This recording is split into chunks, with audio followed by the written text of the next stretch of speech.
میرے بھائیوں بہنوں، زندگی ایسے گزار کے مرو کہ اللہ کو ملو تو اللہ خوش ہو کے مل رہا، ایسے نہ مرو کہ اللہ کی بارگاہ میں پیش کیے جا رہے ہوں مجرم بن کر، قیدی بن کر۔ تو اللہ اس کے رسول نے مال لگانے پر زور دیا۔ اللہ چاہتا تو سب کو مال دے دیتا، کسی کو فقیر، کسی کو مالدار۔ مالدار کا شکر کا امتحان لیا، فقیر کے صبر کا امتحان لیا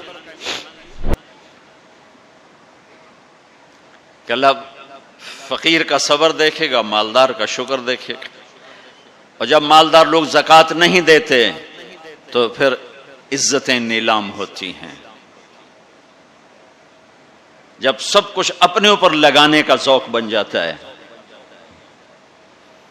اور اپنے ہی بڑے بڑے زیور، کپڑے، گھر، گاڑیاں۔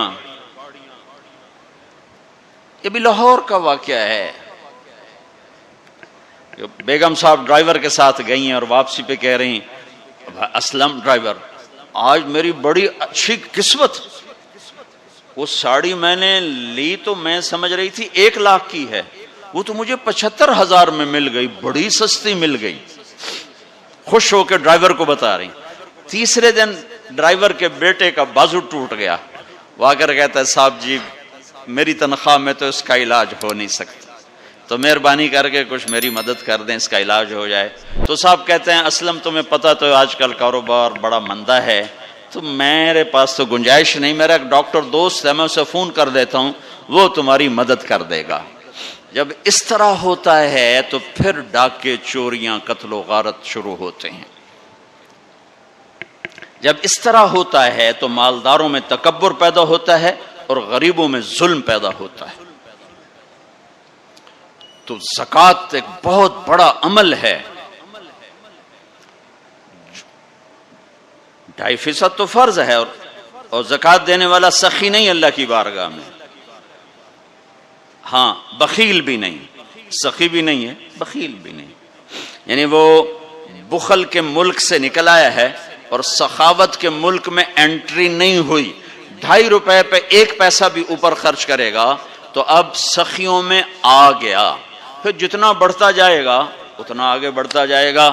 اور اللہ نے فرمایا مجھے میری عزت کی قسم، جنت الفردوس میں بخیل داخل نہیں ہو سکتا۔ اور اللہ شیطان کہتا ہے کہ مجھے عبادت والے، عبادت گزار بخیل سے کبھی ڈر نہیں لگا کہ اس کا بخل اسے ضرور جہنم میں پھینکے گا۔ نافرمان سخی سے ہر وقت ڈرتا رہتا ہوں کہ اس کی سخاوت کب اسے جنت میں پہنچاتی۔ آپ نے سامری کا نام تو سنا ہوا ہے، قرآن میں بھی ہے، جس نے موسیٰ علیہ السلام کی قوم کو گائے کے بچے کی پوجا پہ لگا دیا، بچڑے کی۔ اللہ نے کہا سب کو قتل کرو، سارے پکڑے گئے، قتل کیے گئے۔ سامری بھی آ گیا، موسیٰ علیہ السلام نے کہا قتل کرو، جبریل آ گیا، موسیٰ اللہ تعالیٰ کہہ رہے ہیں اسے قتل نہ کرو، یہ اپنی موت آپ مرے گا۔ تو موسیٰ علیہ السلام کہنے لگے جو سارے کفر کا سبب بنا اسے کیوں چھوڑ رہے ہیں؟ تو اللہ تعالیٰ نے کہا سخی ہے، سخی کو قتل کرنا مجھے اچھا نہیں لگتا، چھوڑ دو، اپنی موت آپ مر جائے گا۔ کافر کو سخاوت قتل سے بچا گئی۔ جب ایمان والا کوئی مرد عورت سخی ہوگا تو اللہ کی بارگاہ میں کیسے اونچے مرتبے لے کر جائے۔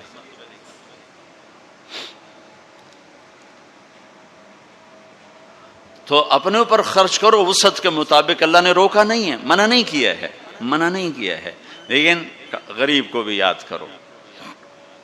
زکوٰۃ کو فرض قرار دیا اور آپ نے فرمایا جس نے مزدور سے کام لیا اور اس کو مزدوری نہ دی، یہ تمہارے کراچی میں ہر وقت ہو رہا ہے، ہر جگہ ہو رہا ہے، جتنا بڑا کوئی طاقتور ہے اتنا وہ اپنے نوکروں پر ظالم بھی ہے، جابر بھی ہے، اور ان کے حقوق بھی مارتا ہے، چونکہ فریاد ہی نہیں کر سکتا۔ میرا پنجاب کا زمیندارہ ماحول سارا ایسا ہی۔ تو آپ نے فرمایا جس نے مزدور سے کام لیا اور اسے موقع پہ تنخواہ نہ دی اور اس کے پیسے مار لیے، تو اس مزدور کا قیامت کے دن میں وکیل بنوں گا، میں اس کا کیس لڑوں گا، اور جس کا کیس میرے نبی نے لے لیا پھر اگلا کوئی بچ کے جا سکتا ہے کہیں؟ مزدور کا پسینہ خشک ہونے سے پہلے اس کے ہاتھ میں پیسے پکڑا دو۔ پھر مزدور سے فرمایا، یعنی دونوں طرف کا خوبصورت، کیا دین خوبصورت ہے، کہ جو اپنے نوکر کی، جو اپنے مالک کی نوکری بھی پوری دیانتداری سے کرے اور اللہ کی بندگی بھی دیانتداری سے کرے تو اسے ہر کام پہ دگنا اجر ملے گا، دگنا۔ یعنی میں ایک نماز پڑھتا ہوں، میری 10 ہیں، اس کی 20 ہوں، میں ایک روزہ رکھتا ہوں، میرا 1 ہے، اس کے 2 ہوں گے، میں ایک قرآن ختم کرتا ہوں، میرا 1 ہے، اس کے 2 ہوں گے، کہ ایک طرف اپنے مالک کے ساتھ دیانتداری سے نوکری کر رہا ہے اور ایک طرف اپنے اللہ کے ساتھ دیانتداری سے بندگی کر رہا ہے، دگنا اجر ہو جائے گا۔ تو مال خرچ کرنا یہ تیسری بنیاد۔ چوتھی بنیاد ہے روزہ۔ لا الہ الا اللہ یہ کلمہ تعارف ہے، کلمہ معرفت ہے۔ نماز اس تعارف کو محبت میں بدلنے کا ذریعہ ہے۔ زکوٰۃ، لا الہ الا اللہ یہ تعارف ہے۔ نماز یہ تعلق پیدا کرتی ہے، زکوٰۃ یہ محبت پیدا کرتی ہے، اور روزہ یہ عشق پیدا کرتا ہے۔ یہ یوں ترتیب چل رہی ہے، ایسے ایک دم حج پہ ہم چڑھ جاتے ہیں نا، یہ پچھلی سیڑھیاں طے نہیں کرتے، جیسے جاتے ہیں ویسے ہی واپس آ جاتے ہیں۔ تو لا الہ الا اللہ محمد رسول اللہ یہ تعارف کا کلمہ ہے، تعارف ہو رہا ہے، پہچان ہو رہی۔ جیسے میرا باپ کا ایک تعارف ہو رہا ہے، چہروں سے ہم پہچان رہے ہیں ایک دوسرے کو، کسی کو ہم نام سے پہچانیں گے، پھر ملتے رہیں گے تو تعلق بن جائے گا، ایک دوسرے پر خرچ کریں گے تو وہ محبت بن جائے گی۔ تو لا الہ الا اللہ محمد رسول اللہ یہ کلمہ معرفت ہے، پہچان۔ نماز اس معرفت کو تعلق میں بدلتی ہے، اور پھر زکوٰۃ اس تعلق کو محبت میں بدلتی ہے۔ پھر محبت کو آگے پروان چڑھا کے عشق تک پہنچانا ہے تو اس کے لیے بھوکا پیاسا رہنا اس کا لازمی امر ہے۔ تو اس کے لیے روزہ رکھا گیا کہ روزے رکھ، اللہ کے لیے بھوکا بھی رہے اور پیاسا بھی رہے۔ اب یہ بھوک اور پیاس مل کر اس کے اندر ایک عشق کی آگ لگاتی ہے، پھر یہ عشق مجبور کرتا ہے کہ محبوب کو دیکھوں تو صحیح، اس کا دیدار تو کروں، اور نہیں تو اس کے گھر کا دیدار کروں، کہیں تو نظر آئے، کہیں تو کوئی آثار دیکھوں۔ تو پھر اس کے لیے بلایا گیا کہ اب آؤ والہانہ عاشقانہ مجنونانہ۔ چونکہ جو عاشق ہوتا ہے وہ زیب و زینت سے بے نیاز ہوتا ہے، وہ تو دیوانوں کی طرح آتا ہے، لہٰذا کہا بھائی دیوانوں کی شکل بناؤ، ٹوپی اتار دو، خوشبو پھینک دو، کنگھی پھینک دو، کفن پہن لو، جوتا بھی ایسا ہو کہ صرف تمہیں گرمی سے بچائے، سردی سے بچائے، اور آؤ میرے گھر کی طرف۔ کراچی میں کہا تضرعا و خفیہ، مجھے یاد کرنا تو آہستہ آہستہ، شور نہ مچایا کرو۔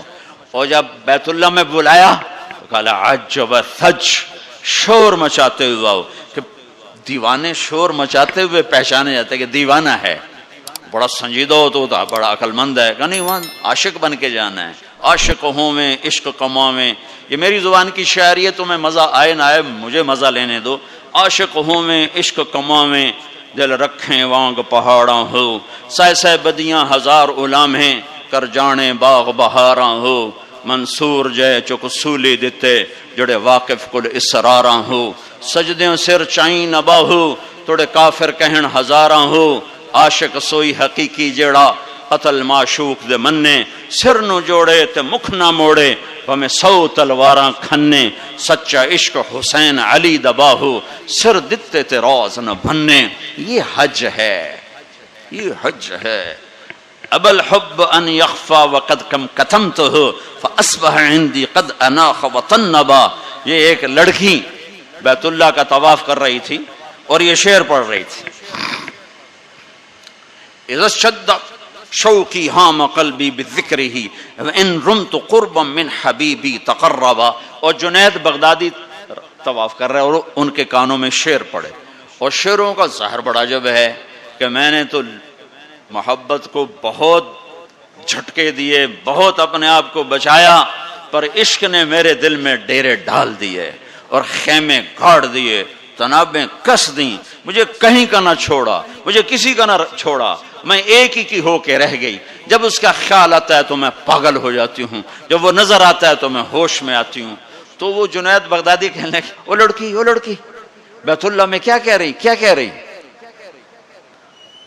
تو اس نے دیکھا اور ہنس پڑی.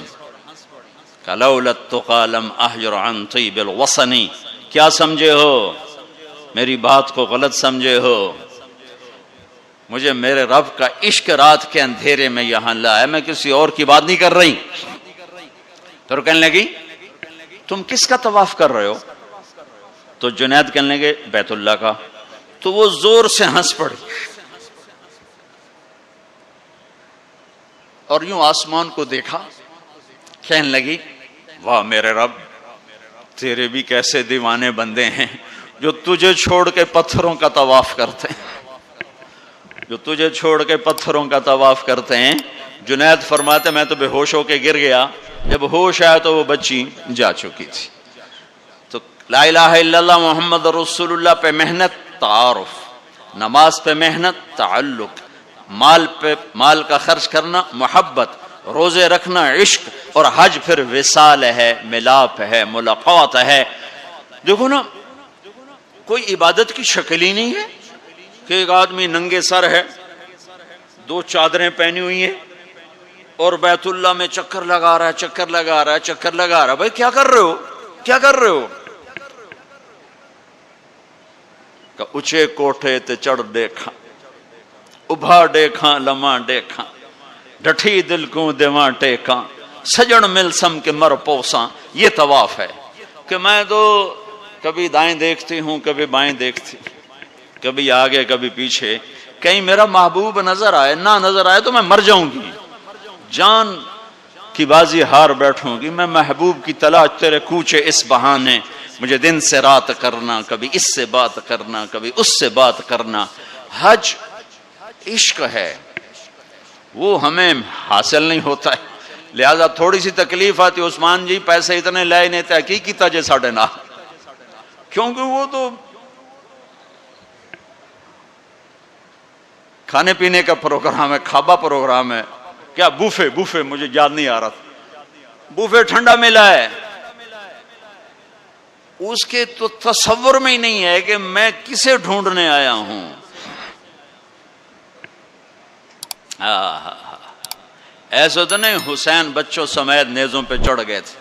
ایک بول کے ساری نسل بچا سکتے. کون سی نسل؟ اہل البیت. کون سی نسل؟ آل الرسول. کون سی نسل؟ کائنات کی پاکیزہ ترین نسل. ایک بول پہ وہ اپنی بچا سکتے اور جنت کا بھی کوئی نقصان نہ تھا.